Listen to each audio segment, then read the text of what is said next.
నమస్కారం, welcome to I dream. ధర్మ మార్గం విత్ విజిత కార్యక్రమానికి స్వాగతం.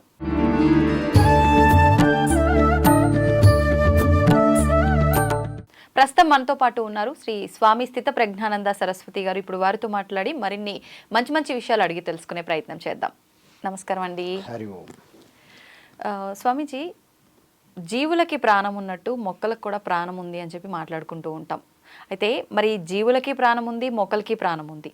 కానీ శాకాహారులు ఏం మాట్లాడతారు అని అంటే, మాంసాహారులు జంతువుని చంపి తింటున్నారు అంటే జీవహింస జరుగుతుంది అని చెప్పి.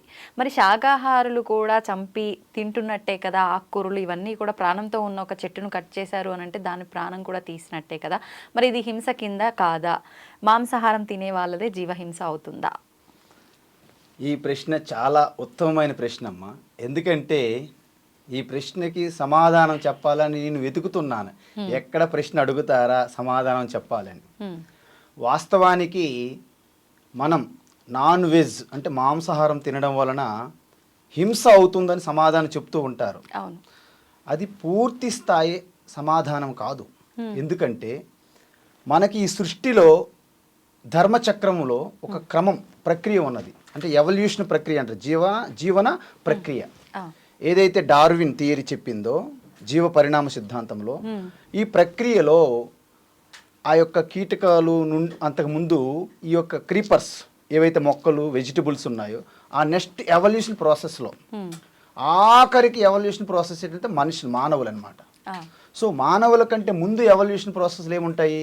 జంతువులు, ప్రాణులు ఉంటాయి, తర్వాత పక్షులు ఉంటాయి, తర్వాత వృక్షములు ఉంటాయి, తర్వాత అలా వస్తాయి. అందువలన ఇప్పుడు మనకి వెజిటేరియన్ తినడం వలనను మాంసం తినడం వలన తేడా ఏంటంటే, మనకి మన ఎవల్యూషన్ జంతువులకి మనకు దగ్గరగా ఉంటుంది సంబంధం. అందుకే కోతి నుంచి పుట్టాడు మానవుడని మనం పాటలు పాడుతుంటారు. ఇప్పుడు కూడాను మనకి కోతికి చాలా దగ్గర చేష్టలు ఉంటాయి. మన మైండ్ ఈజ్ ఆల్మోస్ట్ ఆల్ కోతితో సమానం, కోతిగానే ఉంటుంది. అందువలన మనలో ఉన్నటువంటి ఎంబైబింగ్ అనమాట. అంటే ఏంటి? మనం ఈరోజు టమాటాలు తింటున్నాం, తినే ముందే టమాటా, తిన్న తర్వాత ఏమవుతుంది? టమాటా ఈజ్ నో మోర్ టమాటా, మీ కింద మారిపోతుంది. సో అందువలన వెజిటేరియన్ మీలో జీర్ణం డైజెస్ట్ చేసుకోవడం చాలా సులభమైన ప్రక్రియ. ఎందుకంటే దానికి మనలో ఉన్నటువంటి ఈ ఎమోషనల్ భావనలకి ఎనిమిటీ తక్కువ. ఈజీగా దాన్ని మనం డైవర్ట్ చేసి కన్జ్యూమ్ చేసుకోగలం. ఒకవేళ మనం మాంసం తింటే ఆ జంతువుల్లో ఉన్నటువంటి ఏ ఫీలింగ్స్, ఏ భావనల ద్వారా దాన్ని ఫినిష్ చేశారో, దాన్ని చంపారో, ఆ క్రూరమైన శౌర్యమైన ఆ భీతిల్లినటువంటి ఆ ఎమోషన్స్ మీలో వెళ్ళిపోతాయి. అప్పుడు మీ ఎమోషన్స్ ఆ ఎమోషన్స్ ఇద్దరు టగ్ ఆఫ్ వార్ అవుతాయి. అందువలన ఆ వ్యక్తికి శాంతి ఉండదు, టెన్షన్స్ ఉంటాయి. ఇంకొకటి, డైజెషన్ చేసుకోవడం కూడా చాలా కష్టమైన పని. ఎక్కువ సమయం అవసరం, ఎక్కువ ఆక్సిజన్ అవసరం, ఎక్కువ బ్లడ్ అవసరం. కాబట్టి జనరల్గా మీరు హింసాపరంగా మాత్రమే కాకుండా మొక్కలు తినడం అనేది ఈ ప్రాణికి ఈ ధర్మచక్రంలో అవసరం. అందుకే పులికి సింహంకి వెళ్ళి నువ్వు నాన్ వెజ్ తినొద్దని చెప్పకూడదు, దానికి అది స్వాభావికమైన ఆహారం. కానీ మనిషికి అలా లేదు. మనిషికి అవకాశం, చాయిస్ ఉంది. నువ్వు నాన్ వెజ్ తినాలా, శాకాహారం తినాలా. ఆ చాయిస్ ఉండేటప్పుడు శాకాహారం తినాలనే మనకి శాస్త్రంలో చెప్పింది. ఎందుకంటే కలంజనం న భక్షయేత్, సురాం న పిభేత్, అంటే ఆల్కహాల్ తాగకూడదు, మాంసం తినకూడదు. అయితే మాంసం ఒకరు తినవచ్చు. ఎవరైతే శారీరకంగా కేవలం శారీరకమైన శ్రమ ఎవరు చేస్తారో వారికి మాంసం తినే అవకాశం ఇచ్చారు. అందువలన సైనికులు ఆ వాతావరణంలో, అత్యంత చల్లనే వాతావరణంలో శారీరకంగా ఎక్కువగా ఒక దృఢత్వం కావాలనేటప్పుడు మాంసాహారం కూడా తినవచ్చు అన్నారు. అంటే ఎంత హార్డ్ వర్క్ చేసినా, ఏం చేసినా, శారీరక శ్రమ ఎంత ఉన్నా మనుషులంతా ఒకటే కదా. అంటే ఒక జాతికి సంబంధించి ఇప్పుడు మానవ జాతి అని అంటే అది అందరికీ వర్తించాలి కదా, ఎక్కువ తక్కువ అలా ఎందుకు? అందరూ ఒకటైనప్పుడు మనకి ఇక్కడంతా వెజిటేరియన్ వెజిటబుల్స్ అవైలబుల్ ఉంటాయి. కొన్ని ప్రదేశాల్లో వెజిటబుల్స్ అవైలబుల్ ఉండవు. ఆ వాతావరణకు అనుకూలమైనటువంటి మనము ఆ డ్రెస్, ఆ భోజనం, ఆ వాతావరణం అన్నిటికీ మనము అడ్జస్ట్మెంట్ అవ్వాలి. అందువలన కొన్ని ప్రదేశాలలో అసలు వెజిటేరియనే ఉండదు. కేవలం వాళ్ళు చేపలు, ఈ పక్షులు, ఈ జంతువులు మాంసం మీద ఆధారపడాల్సి ఉంటుంది. అందువలన అక్కడికి వెళ్ళి మనము వాళ్ళని డిస్టర్బ్ చేయకూడదు. వాళ్ళు వచ్చి ఇక్కడ మనం డిస్టర్బ్ చేయకూడదు. ఇప్పుడు హైదరాబాద్లో మనం ఉన్నాం, ఇక్కడ మాంసం లేకపోతే నేను బ్రతకననే ఒక్క వ్యక్తి కూడా చెప్పడానికి వీలు లేదు.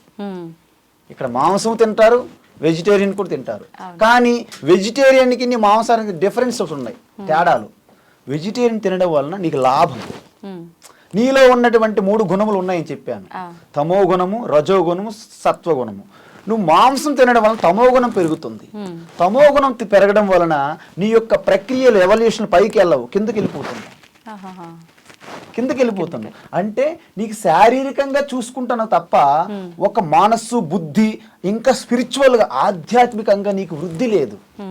ఆధ్యాత్మికంగా వృద్ధి కావాలంటే బుద్ధి కౌశలంగా పనిచేయాలి, చురుకుగా పనిచేయాలి. బుద్ధి పనిచేయాలంటే ఆ వెజిటేరియన్ అనేది మీకు ఒక తోడ్పాటిస్తుంది, వృద్ధికి సహకరిస్తుంది. మాంసం తినడం వలన you need a lot of sleep. నీకు ఎక్కువ నిద్ర అవసరం, డైజెషన్కి ఎక్కువ సమయం పట్టాలి.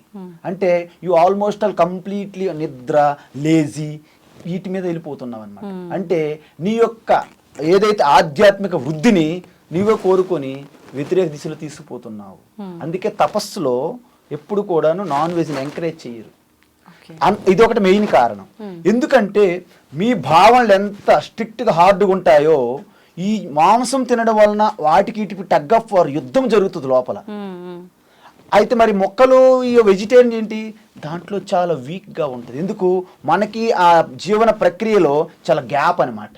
ఇంకా జంతువులు మన దగ్గర ఉంటాయి. అందువలన ఇది ఒకటి మెయిన్ కారణం. తరువాత జంతువులకి మొక్కలకి తేడా ఉంటుంది. వీటి యొక్క ఫీలింగ్స్, ఎమోషన్స్ అనేది మనం స్పష్టంగా చూస్తుంటాం అనమాట. మొక్కలకు మీరు అంతగా చూడలేరు, దాంట్లో ప్రాణం ఉండడం మాట నిజం. కాబట్టి మొక్కలకు మనం తినడం వలన మనకి వేరే అవకాశం లేదు. సరే మొక్కలు కూడా తిన్నాం, వెజిటేరియన్ మానేద్దాం, నాన్ వెజ్ మానేద్దాం, మరి ఏం తింటే బ్రతుకుతారు? ఈ యొక్క మనుషులు ఇంక బ్రతకడానికి వీలు లేదు. కాబట్టి ఆ యొక్క సృష్టి కూడా అలాగే చెప్పారు. ఎలా చెప్పారు?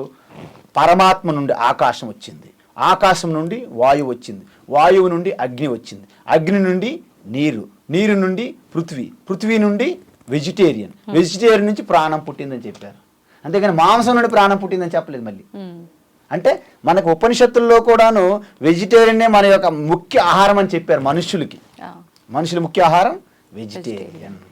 అందులో వెజిటేరియన్ తినడం వలన ఈ హింస అనేది పక్కన పెడితే మీకు ఇది చాలా అవసరం.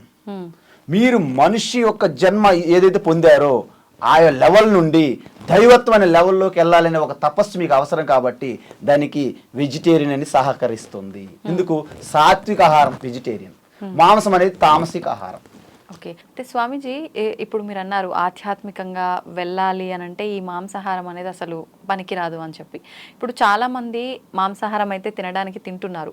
తిన్న తర్వాత ఈ పూజలు ఇవన్నీ చేసేటప్పుడు, అంటే తిన్న తర్వాత పూజలు చేస్తారని కాదు కానీ మేము మాంసాహారులం, మరి మేము చేసే పూజలు ఫలిస్తాయా? అంటే అందరూ ఇప్పుడు సమాజంలో ఏం జరుగుతుందో మేము అదే పాటిస్తున్నాం, అందరూ తింటున్నారు మేము తింటున్నాం, మరి మేము పూజల్లో ఎక్కువ ఆధ్యాత్మిక మార్గంలో ఎక్కువగా ఉన్నాము, మరి మేము చేసే పూజలు వర్తిస్తాయా, ఫలిస్తాయా అని చాలా మందిలో ఒక సందేహం. మీరు మాంసం తింటున్నారా, వెజిటేరియన్ తింటున్నారా అనేది పూజకి సంబంధం లేదమ్మా. కానీ మీరు మాంసం తినడం వలన మీ పూజలో ఏకాగ్రత సిద్ధించడం కష్టమవుతుంది. అందువలన ఎందుకంటే మనం ఏ ఆహారం తింటే ఆ ఆహారం యొక్క సూక్ష్మతత్వము మన మనస్సులో వెళ్ళి యాడ్ అవుతుంది. ఎలా అంటే మనం ఆహారం, ఒక ఘన పదార్థమైన ఆహారం తిన్నామనుకోండి, అది స్థూలంగా ఉన్నది మన ఫికిల్ మ్యాటర్గా మారుతుంది. మధ్యస్థ పదార్థం మన యొక్క మాంసంగా మారుతుంది. సూక్ష్మమైన పదార్థం వెళ్ళి ఆ యొక్క మనస్సులో యాడ్ అవుతుంది. అందువలన మీరు ఒక వంకాయ తిన్నారనుకోండి, వంకాయని అంతా మీరు అబ్జర్వ్ చేసుకుంటున్నారు. అదే ఒక కోడిని తిన్నారనుకోండి, కోడిని అబ్జర్వ్ చేసుకుంటున్నారు. సో వంకాయలో ఉన్నటువంటి అత్యంత అన్మానిఫెస్టెడ్, అంటే అవ్యక్తంగా ఉన్న భావనలు మీ భావనలకు ఎటువంటి డిస్టర్బెన్స్ చేయవు. కానీ కోడిలో ఉన్నటువంటి కొంచెం ఇంకా గ్రోత్ అయినాయి, మెచ్యూర్ అయినాయి, సో అవి వెళ్ళి మీ భావనలో యాడ్ అవుతాయి. అందువలన ఆ భావనలకి ఈ భావనలకి మధ్య టగ్ ఆఫ్ వార్ జరుగుతుంది, వారు. అందువలన ఇంకా మీరు గొర్రెలను తిన్నారనుకోండి, మేకలను తిన్నారనుకోండి, పందులను తిన్నారనుకోండి, అవసరమైతే ఇంక దేన్ని ఆవులు తింటారు, బర్రెలు తింటారు, దీన్ని బట్టి మీకు ఏమర్థమైంది? బర్రెలను తినేవాడికి ఎంత తమస్సికమైనటువంటి గుణం వెళ్ళి మీలో యాడ్ అవుతుంటుంది. మీకు ఆల్రెడీ అప్పటికే ఏదో కొద్ది మాత్రం మీకు సత్వగుణం ఉండి పూజ అన్నారు, ఇక ఇది వెళ్ళి యాడ్ అయిన తర్వాత అది కూడా చేయనివ్వదు. ఒకవేళ మీరు చేసినా అక్కడ వెళ్ళి ఎలా పడుకుంటారు, లేకపోతే డల్గా ఉంటారు, అందరితో పాటు అలా వెళ్ళిపోతుంటారు తప్ప మీకు ఏకాగ్రత, మీ యొక్క ఆ యొక్క వివేకమైనటువంటి బుద్ధి, ఆ షార్ప్నెస్ మీలో ఉండవు, తక్కువ ఉంటాయి. అంటే ఇప్పుడు మీరు చెప్తున్న దాన్ని బట్టి ఆహార ప్రభావం మనిషిని ప్రభావితం చేస్తుంది కాబట్టి మనం ఉండే బద్ధకంగా ఉన్నా, క్రూరంగా ఉన్నా, సాత్వికంగా ఉన్నా అదంతా ఆహారాన్ని బట్టే జరుగుతుంది అంటున్నారు కదా. మరైతే ఇప్పుడు మనం చేసిన కర్మలను బట్టే మన లైఫ్ అంతా కూడా డిసైడ్ చేయబడుతుంది అంటారు కదా. మనం తినే ఆహారం మరి ఇంత ప్రభావం చూపిస్తుంది అని అంటే ఎలా నమ్మొచ్చు అంటారు? మనము తినే ఆహారము కూడా ప్రభావితం చేస్తుంది అంటున్నాను. కూడా మీరు తిన్న ఆహారం మాత్రమే ప్రభావితం చేయదు. ఈ జీవితం అనేది అనంతమైన కారణాలతో నడుస్తుంటదమ్మా. దాంట్లో మచ్చుకి మనం ఒకటి రెండు చెప్తుంటాము, మిగతా అన్నింటినీ కలిపి ప్రారబ్ధమనియో లేకపోతే ఈశ్వరుడనియో ఏదో ఒక పేరు పెడతాం. ఎందుకంటే ఈరోజు ఈ కార్యక్రమం ఇక్కడ జరగాలంటే ఇక్కడ అనేక రకమైనటువంటి వాతావరణ పరిస్థితులు మనకు అనుకూలించాలి. ముఖ్యంగా 2-3 చెప్పి మిగతావన్నీ మిస్లేనియస్ కింద తోచేస్తాం అన్నమాట మనం. మిస్లేనియస్. అదేవిధంగా ఈ కర్మ ఏదైతే ఉందో, కర్మ అనేది ఏంటంటే వాస్తవానికి ఈ శరీరం రావడానికి కూడా కర్మయే కారణం. కర్మ ఇప్పుడు చేస్తున్న కర్మే కాదు, అనేక జన్మాంతరాల్లో మీరు ఈ శరీరం తీసుకున్నారు, విడిచిపెట్టారు, తీసుకున్నారు, విడిచిపెట్టారు, అలా జరుగుతుంటుంది. అయితే ఈ శరీరం తీసుకొని మీరు ఏవైతే కర్మలో నేను చేస్తున్నాను, కర్తను అనే ఆ భావనతో, కర్తృత్వ భావనతో ఎప్పుడు చేస్తారో దానికి పుణ్యము పాపము జనరేట్ అవుతాయి. మంచి కర్మ చేస్తే పుణ్యం జనరేట్ అవుతుంది, పాప కర్మ చేస్తే పాపం జనరేట్ అవుతుంది, చెడు కర్మ. ఈ రెండు కూడా మీకు అంతఃకరణ వాసనలుగా యాడ్ అవుతుంది. ఎక్కడ? సంచిత కర్మ అని ఉంటుంది ప్రతి జీవికి. అంటే అదేంటంటే బ్యాంకులో పెట్టుకున్నటువంటి ఫిక్స్డ్ డిపాజిట్ లాంటిది అనమాట. దాని నుండి చాలా ఫోర్స్ఫుల్గా తొందరగా అనుభవం చెందాలి అనే ఏవైతే వాసనలు ఉన్నాయో అవి కొంత తీసుకుని ఒక శరీరం వస్తుందన్నమాట. దాన్ని ప్రారబ్ధ కర్మ అంటారు. సో ఆ ప్రారబ్ధ కర్మ ఏ అనుభవాలు పొందాలని ప్రారబ్ధ కర్మ వచ్చిందో అవన్నీ జరిగి తీరుతాయి అనమాట ఈ శరీరం ద్వారా. దాన్నే అనుభవాల ద్వారా ఈ శరీరం అనేది క్షయం అవ్వాలి. అయితే ఇంకొక అవకాశం ఉంది, స్వేచ్ఛ మనకి. ఈ శరీరాన్ని వాడుకొని మళ్ళీ అనేకమైన చెడు కర్మలు చేసామనుకోండి, ఈ కర్మలు చెడు కర్మలు వెళ్ళి పాపం అన్ని వెళ్ళి మళ్ళీ సంచిత కర్మలు యాడ్ అయిపోతాయి, ఎప్పటికీ తరగదు అది. అందువలన మనం చెడు కర్మలు చేయకుండా పుణ్యకర్మలు చేసామనుకోండి, పుణ్యకర్మలు యాడ్ అవుతాయి. ఈ శరీరం పడిపోయిన తర్వాత మంచి జన్మ వస్తుంది, దీనికంటే ఉత్తమ జన్మ, ఉత్తమ జన్మ, ఉత్తమ జన్మ. అంటే ప్రతి ఒక్కరు కూడా మొత్తం పుణ్యమే చేసుకుంటూ పోరు కదా, కొంచెం అలా చేస్తారు, కొంచెం ఇలా చేస్తారు. అంటే ఇది ఉంటుంది అది ఉంటుంది కదా, మరి పుణ్యం ఒకటే ఉంటేనే ఉత్తమ జన్మకి వెళ్ళాలి కదా, ఇది కూడా ఉన్నప్పుడు అలా ఉత్తమ జన్మకి ఎలా వెళ్తారంటారు? పుణ్యం ఒక్కటే ఉత్తమ జన్మ కాదు. పుణ్యం ఎక్కువైతే దేవతల్లాంటి జన్మలు పొందవచ్చు, పాపం ఎక్కువైతే నీచమైన జన్మలు పొందవచ్చు. మిక్సింగ్ అయితే మిశ్రమ, మన మిశ్ర అంటారు చూడు, జగన్నాథ మిశ్ర, రామచంద్ర మిశ్ర, అంటే మానవులకి ఏంటంటే మిక్చర్ అంటారు. అంటే పుణ్యము పాపం మిక్చర్గా ఉంటే మానవ జన్మ అని చెప్పారు శాస్త్రంలో. నీచమైన జన్మ అంటే ఏంటి? కీటకములు, బ్యాక్టీరియా, దోమలు ఉన్నాయి. దోమ పుట్టింది అనుకోండి ఏమవుతుంది? ఇబ్బంది పెట్టింది, ఎలాగానో అయిపోయి అది పుట్టడము చనిపోవడం ఒకటి అయిపోయింది, టక్ టక్, అంతే అంతే, దానికి టైం అక్కర్లేదు. కానీ మనకి ఇంకా మీరు అనుభవించాలి. సో మనం పుణ్యము పాపం మిక్సర్ ఏదైతే ఉంటుందో మానవ జన్మ, ఎక్కువ పుణ్యం అనుకోండి మానవ జన్మ కంటే మీరు దేవతా జన్మ పొందొచ్చు. అందువలన పుణ్యము ఒక్క పుణ్యం వల్ల ఉత్తమ జన్మని కాదు అక్కడ, అంటే గ్రేడేషన్ అనమాట. మీరు ఎంత డబ్బులు తీసుకుంటే, మీరు దుబాయ్ వరకు వెళ్ళాలంటే దానికి తగ్గట్టు డబ్బులు, అమెరికా వెళ్ళాలంటే అక్కడికి కావాల్సినటువంటి, అమెరికా వెళ్ళిన తర్వాత ఖర్చు పెట్టారు, మళ్ళీ ఇండియాకి వస్తారు. అందుకే పుణ్యం చేసి దేవతా జన్మ పొంది స్వర్గంలోకి వెళ్ళినా క్షీణే పుణ్యే మత్యలోకం విశంతి అని చెప్పారు శాస్త్రంలో. ఆ స్వర్గంలో బాగా అక్కడ కూడా డీజేలు ఉంటాయి ఇక్కడలాగే, అక్కడ కూడా రంభా, ఓరోసి, మేనక, అక్కడ మళ్ళీ అంత గాలి, అగ్ని, వరుణ, ఇంద్ర అందరు దేవతలు ఉంటారు కదండి. అక్కడ కూడా బాగా సెలబ్రేషన్స్ ఉంటాయి స్వర్గంలో, ఖర్చు అయిపోద్ది పుణ్యం. అంటే మనం అమెరికా వెళ్ళాలంటే మన డబ్బులు తీసుకెళ్తాం కదండి, మన డబ్బులు పనిచేయవు, అమెరికాలో డాలర్లుగా మార్చుకోవాలి. ఇక్కడ కూడా స్వర్గంలో మీ డబ్బులు ఎవరు పనిచేయవు, పుణ్యంగా మారాలి అక్కడ. అదేవిధంగా స్వర్గంలో మీరు పుణ్యం ఖర్చు అయిపోయిన తర్వాత వాళ్ళకి నెట్టేస్తారు. ఎందుకు? మీ వీసా టైం అయిపోయింది, అప్పుడు అక్కడ నుండి ఎక్కడ పడతాము? మూసీ నది పక్కన వచ్చి పడతాం. స్వర్గం నుండి మూసీ నది పక్కన పడతాం. మధ్యలోకి అంటే మస్కిటోస్ అంటే ఇంగ్లీష్లో మస్కిటోస్లోకే విశంతి పడతామని. పడతాం.